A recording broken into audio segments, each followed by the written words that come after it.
Mesdames, Messieurs, bonsoir et bienvenue sur cette édition d'information. Le bureau du syndicat des travailleurs des mines du Niger, section SML, a rendu public ce matin une déclaration.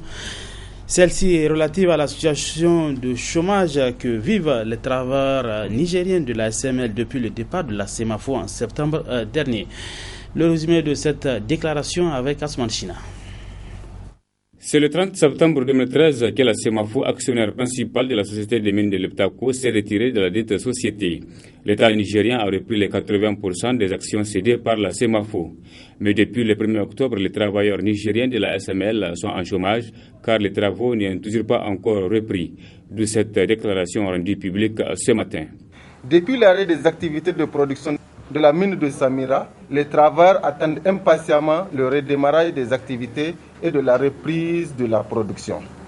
Les travailleurs de Samira Hill apportent leur soutien ferme et sans condition pour les démarches entreprises par l'État du Niger à travers la Sopamine en vue du rachat des actifs de SEMAFO dans SML. Nous saluons et encourageons les actions entreprises par Sopamine dans le cadre de la sauvegarde des intérêts de l'État du Niger et dans le respect des engagements pris envers les travailleurs nigériens de SML.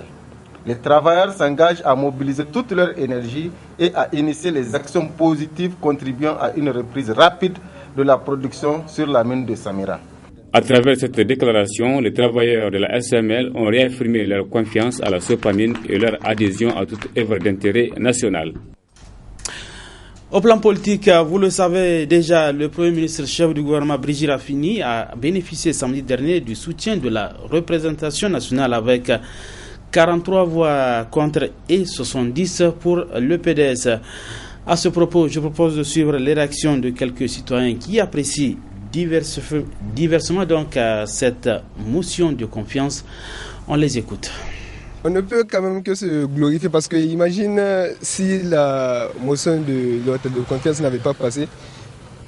Et il y aurait après d'autres tapages médiatiques qui vont censurer ça. C'est vraiment pas bon pour un régime qu'on appelle ça comme le nôtre qui a subi pas mal de polémiques qui sont passées bien sûr dans les semaines passées. On parlait d'une motion de censure éventuelle qui pouvait venir, mais bon. Vraiment, c'est quelque chose de bon. On peut dire que c'est un plus quand même, une avancée quand même pour ce gouvernement et pour le Niger entier. Nous, on veut travailler. De babarder là, ça, vraiment, ça, vraiment, on ne veut pas ça. Donc, on veut quelqu'un qui travaille. Il y a beaucoup de choses devant lui, qu'il n'a qu'à voir notre population, ce qu'il y a, il n'a qu'à faire. Vraiment. On souhaite ça et bonne chance.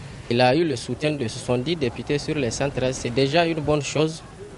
Et maintenant, ce que nous demandons au gouvernement, c'est de mettre tout à l'œuvre pour que ce programme puisse exécuter au profit des populations du Niger. Parce que si c'est pour attendre l'approbation du Parlement qui représente le peuple nigérien pour travailler, ils ont maintenant le soutien de la majorité des députés. Donc maintenant la balle est dans le camp du gouvernement. Le Premier ministre et son gouvernement doivent donc faire le nécessaire pour que ce programme puisse vraiment bénéficier au peuple nigérien. Il faut que les Nigériens, au terme de ce programme, puissent vraiment sentir de manière concrète les résultats de ce programme qui a eu le soutien de la majorité des députés.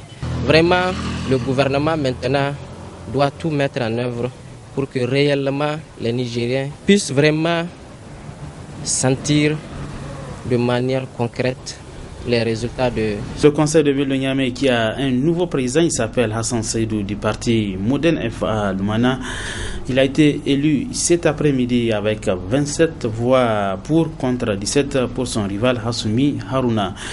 Je propose de suivre donc la réaction du nouveau patron de la ville de Niamey. Je suis bien entendu très ému par cette marque d'estime que vous venez de porter. Et les mots me manquent pour vous exprimer ma gratitude, ma reconnaissance et mes remerciements très sincères à chacune et à chacun de vous.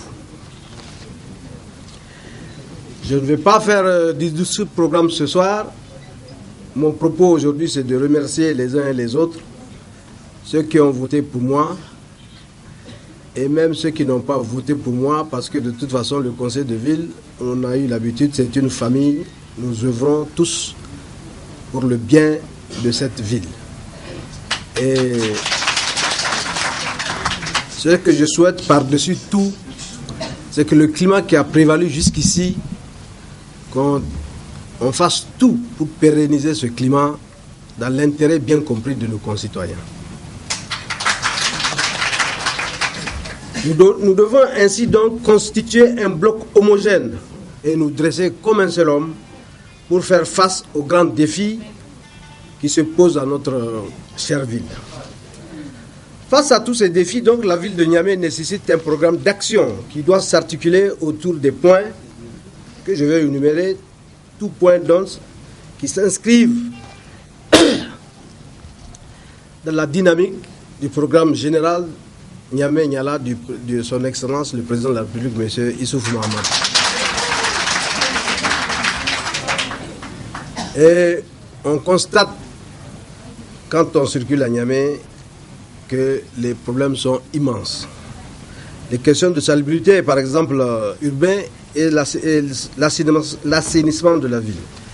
Malgré tous les efforts réalisés par nos prédécesseurs, la ville de Niamey connaît de réels problèmes d'ordures ménagères. Nos premières actions, en tout cas visibles, se pencheront d'abord sur les voies et moyens pour organiser la précollecte, le stockage et l'enlèvement de ces ordures. Et j'utiliserai toute mon énergie et je vous invite à m'aider donc avec toute la logistique nécessaire qui se trouve dans nos mains et l'apport de tous les agents municipaux en charge de cette question pour relever ce défi. J'espère que très rapidement, on va voir la tendance s'inverser. Les équipes composées de gardes sanitaires, de gardes de dépotoirs, de surveillants et même la police municipale sera déployée pour veiller au bon déroulement de cette opération. L'autorité municipale, donc je parle de maire moi-même et mes adjoints, et tous les agents compétents de la ville de Niamey en liaison avec le nouveau ministère de l'Environnement, de la Salubrité urbaine et du Développement durable, conjugueront leurs efforts pour remédier définitivement à l'insalubrité de la ville de Niamey. Un deuxième point peut constituer la rénovation de la ville de Niamey. Les opérations de salubrité évoquées tout à l'heure doivent être poursuivies par l'aménagement et l'entretien de la voirie. Il faut repenser le système de drainage des eaux. De jour comme de nuit, des clients donc oublient leurs objets dans leur taxi. Les taximans animés de bonne foi arrivent quand même à les déposer au niveau des différents syndicats qui gèrent avec sérieux donc les problèmes de perte d'objets dans les taxis. L'enquête donc, le reportage est signé Omar Issouf. Des objets oubliés dans les taxis, il y en a de tout genre au niveau des syndicats de taxi. Le syndicat national des conducteurs de taxi et des transports urbains est envahi présentement par ces objets qu'il reçoit presque chaque jour. Comme vous l'avez constaté, notre bureau est plein de ces objets, donc que nos militants et militantes qui amènent ici chez nous. Sauf les taximens animés de bonne foi arrivent à conduire ces objets dans un syndicat, commissariat ou un groupe radio-télé pour faciliter la recherche aux propriétaires.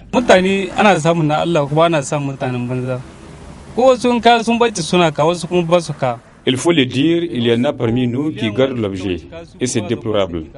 Ce n'est pas pour me vanter d'être pieux. Moi, je ne peux pas garder quelque chose qui ne m'appartient pas.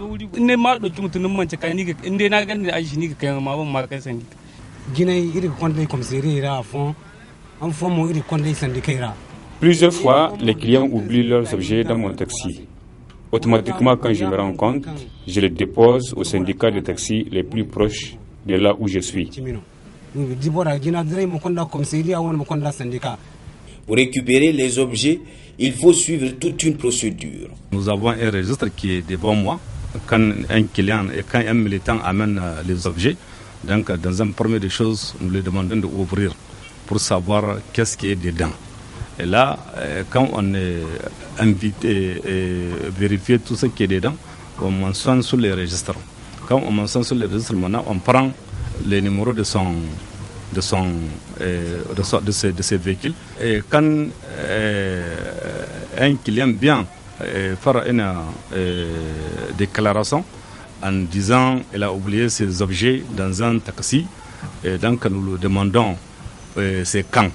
C'est dit, c'est aujourd'hui, ou bien c'est hier, ou bien avant-hier, on lui dit, est-ce que tu as pu retenir les numéros prochains? S'il dit que oui, donc rapidement, là, on regarde sur les registres si c'est ça, donc on vérifie, on les demande c'est quoi et quoi dans les objets. Donc d'ici, c'est correspondant avec ce que nous avons mentionné. Là, on les demande maintenant d'amener son carte d'identité. L'enregistrement des numéros de portière d'un taxi avant de rentrer à bord est toujours souhaitable. Cela peut aider à facilement retrouver les objets en cas d'oubli.